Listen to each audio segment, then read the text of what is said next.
Dougy Center Youth Panel. Hi guys. We've met on Zoom a couple of times, but never in person, so it's very exciting to see us all together. We wanted to give you a sense of what it is the people who participate in Dougy Center's groups are getting from those groups. So just have a few questions, and this will not be awkward at all. We'll discuss this in front of about 200 strangers, but we'll do the best we can. So let me just ask a broad question first. When you think about what you've learned through the group process at Dougy Center, what comes to mind? What kind of things have you learned in a tangible sense? Anybody can hop in. Actually, you know what? We're going to introduce ourselves first. I always jump right to the questions. It's the social worker in me, sorry. So yeah, if we could just go maybe starting with Adam. I'm Adam Laureate, as you can see from up there. I'm here because I lost my mom. I am his brother, in case you couldn't tell. And I also lost my mom due to a heart attack related to her brain tumor treatments. I'm Kaya, I'm 14. I lost my dad to an unknown illness. Hi, I'm Sonia Seidman. I'm 15 years old, and I lost my dad 5 years ago. Hi, I'm Tallulah Olivaria-Port, and I lost my dad from leukemia when I was 6. Hi, I'm Anya. I'm 16, and I lost my older brother, Monia, about 2 years ago. So now we know who we are there. I love how you guys looked up to your pictures to see who you were. I am been there, as it turns out. Okay, so back to that first question. What is the power of grieving as a group, like you did with Dougy Center? How is that group dynamic helpful? So I mean, when we traditionally think of grief, we kind of think of the classical Hollywood sort of narrative where you have to be sad for 6 months, lock yourself in your room, and just do nonstop crying. And I felt bad about that for those first few months after my mom passed, because I didn't experience that. But coming to Dougy really kind of broadened my horizons a little bit and kind of told me that people grieve differently, and it's okay to grieve however is best for you. Yeah, totally. And at Dougy, you learned that there's so much diversity in the grief experience and how different people's grieving process is regardless of who died, how they died. And even if the same person died for the same reason, sort of coming to terms with how incredibly different it can be between two people alone is something that I learned. And absent the group dynamic, you maybe would not have realized that otherwise. Is that the same with you, Kaya? Or I'm sorry, Anya? Yeah, absolutely. I feel like Dougy really allows you to see how grief is different for everyone, and there's no right way to grieve. And you're welcome to do it any way possible, and what helps for you doesn't necessarily need help for everyone, but that's okay. I know you come at different times, and some of you have participated longer than others and in different phases of the group. But if you think about the beginning of your process at Dougy Center and to where it's evolved to at this point, what are some things about you that have changed through that process? Adam liked that for a second, and then I got to the end of it. No, I'm out. When I first came to Dougy Center, I was kind of nervous because I didn't know anyone there, and I was worried because I felt really alone at that point in time. And then when I got there, everyone was just super welcoming, and I made friends, and at the end I don't feel so alone anymore. When I go to Dougy Center, I'm excited to go. I'm ready to answer now. So when I started going to Dougy Center, I was a person that shared a lot. I kept most of my feelings in. Then I realized that if I'm in a community, we can bond together if I actually can talk about my feelings. It's changed my life. Like, I do speech in the Bay, I lead an outreach program for mental health. Like, just being able to talk about things is definitely a big change I've made. How long would you say that took for you to kind of come to that realization? That's going to follow up there.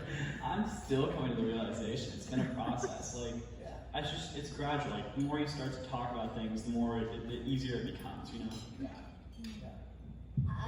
When I first came to Dougy Center, I was 6, so I didn't really understand that my dad was dead.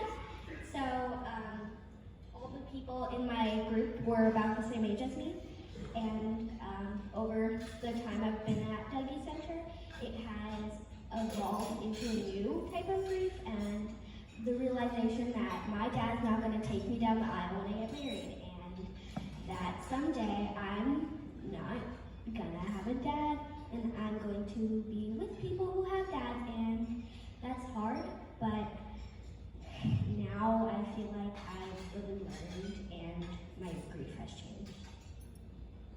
Yeah, and just to add on to that, I think when I first came to Dougy, I was very just on my own. I felt like there was no one really around that could help me out. And I had like my amazing family, but I didn't really have a really big community at that point.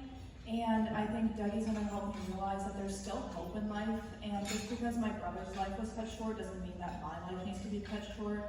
And I think that was just a really beautiful realization for me, and I wouldn't have been able to get to that point without Dougy Center. Do you feel like you needed, not permission maybe isn't the right word, but sort of an endorsement to look forward to your future, because it is your future? Yeah, absolutely. I think when you lose someone that close to you, it's really hard to move on from that and feel like it's okay to be happy again. And I think at Dougy Center, you really focus on ways to find joy and ways to find hope in your life, even though this person that you loved so dearly is gone. Like your life is still important, and you still have a purpose. So.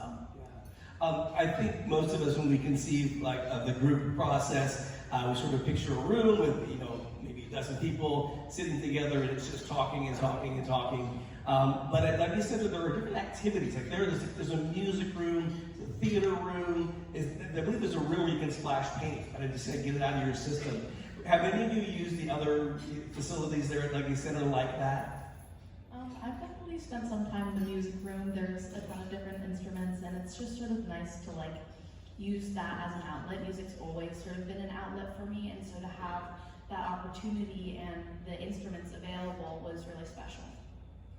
Anybody else? Yeah. We kind of have a game room or a board game room, and I remember one of our group's favorite activities is just to do trivia against each other, which she's really good at. That's a special category. Star Wars, what? Tell me. I am a pretty big nerd, so I don't know about it. That's good. Thank you to the one person. Shout out to Star Wars. But yeah, just that trivia, that joy that kind of comes from this conversation that you get it's really great. It really helps build the community with each other and with the fellow people who have lost someone. Yeah. For me, what my group usually prefers to do after we do like the activity that we already planned, we usually like to play like the M&M game, where we just all get M&Ms and just talk.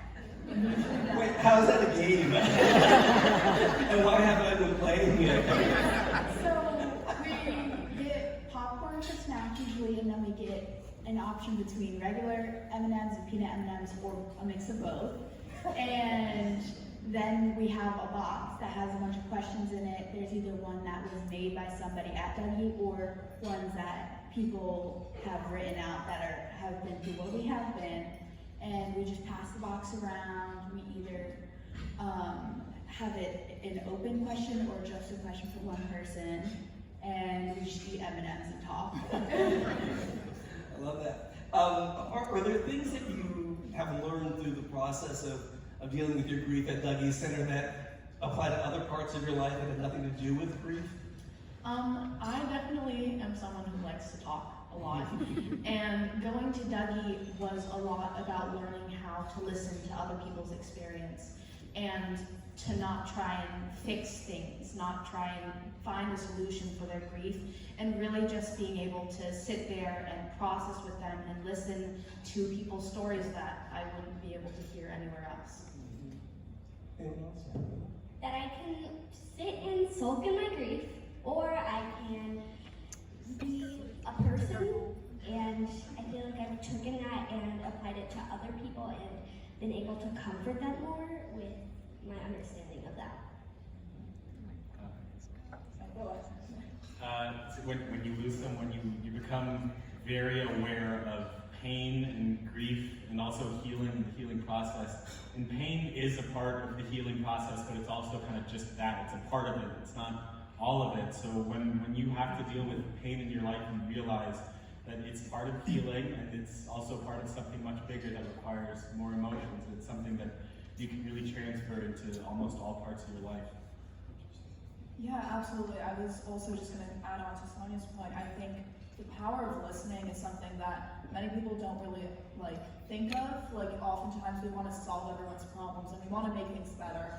And I think Dougy Center does a really good job of teaching us how to listen and realize that we don't need to solve everyone's problems. And just by showing up and being a support network and saying, I want to hear you, I am here for you, that's way more powerful than always having an answer to someone's problems. Yeah, what a great lesson to learn. Do you find that with your friends or other relationships outside of Dougy Center that you sort of become the experts and that now you have something to offer perhaps other people in your life through what you picked up at Dougy Center? Oh yeah, no, definitely. Loud. Sorry. I've had friends that were unfortunate enough to lose someone, so being able to take what I've learned from Dougy Center and be able to help them when they aren't able to have the resource themselves has been transformative. Yeah, and also it's amazing to help other people, but it also kind of helps ourselves because we all know what it's like to be on the receiving ends of questions like, oh my God, are you okay? I'm so sorry this happened to you. If there's anything that you need, I'm right here. We all know what it's like to hear those questions ad nauseum, and we all know what it's like to actually help the person who's going through that stuff. So it's not just helpful for them, it's helpful for us. Basically just telling them, asking them questions about their person, saying, hey, was your person, what was your person's job? Has your person been a support to you in any way? And if they don't want to talk about their person or whatever, and I can say, hey, let's do something fun. Let's make the most of our day. Something bad has happened, but we can forget about it together. So you do find yourself kind of bringing what you've learned in the center out into the world with you. We're kind of wrapping up soon. I just wanted to ask you also, this obviously grief and loss, a lot of us, this is very, very sad. Is it all tears? It doesn't sound like it would be necessarily with the M&M gang, but I'm working about it now, but do you find moments of happiness and joy and truth? In my personal experience in my group, we don't really ever cry as much. We more laugh and make jokes and just process our grief through laughter instead of crying. There has been moments when people have cried because we've talked about what our person's job was our favorite memory, and bringing up those memories, bringing up emotions, and people cry, but also sometimes people laugh during them. Not at the person who's crying, but giggle a little bit. We don't always cry because we're always processing our grief, but grief doesn't always look like crying, so sometimes we're laughing, joking around. Sometimes we're being angry, sometimes we're being confused, but sometimes we're sad. So often we are just not really crying at all, but we still do cry a little, but not a lot. Yeah, and definitely for those who are crying, there's always space and always support for those who are having those intense emotions. Yeah, and personally, if you guys, or if anyone would were to tell you something about me, I'm a crier. I cry a lot. But the first time I cried in group was a month ago, and I've been going to Dougy Center for almost 2 years, I think a little bit over 2 years now. And so... How do you account for that? Because, if you missed that, she has been attending for 2 years and just recently had her first cry at Dougy Center. Was there a moment, or do you recall what it was? Yeah, we were talking about our last memories with our person, and I think just reflecting on that and coming to the realization wow, that was my last memory, and that was kind of it, and that really made me pretty emotional, which isn't weird for someone like me, but it was in that context for sure. Yeah.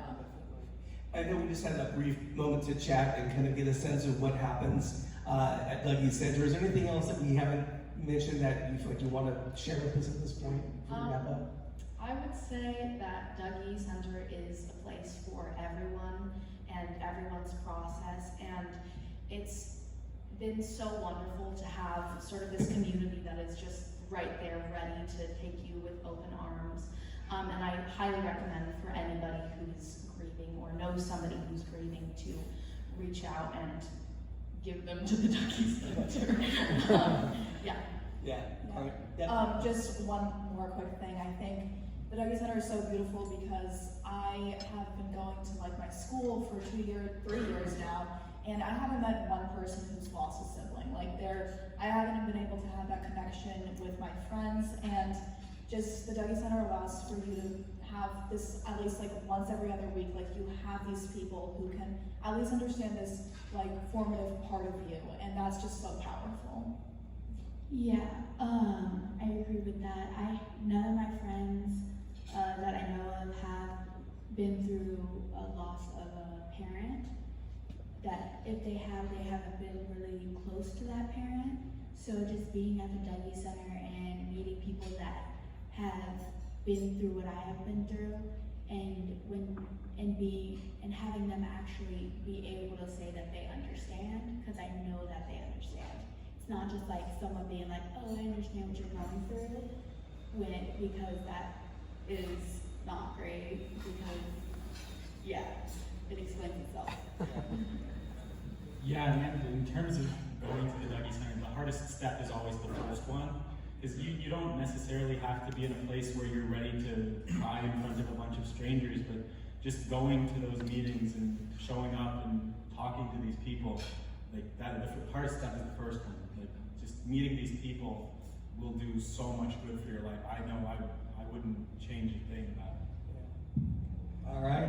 How about a hand for our youth panel?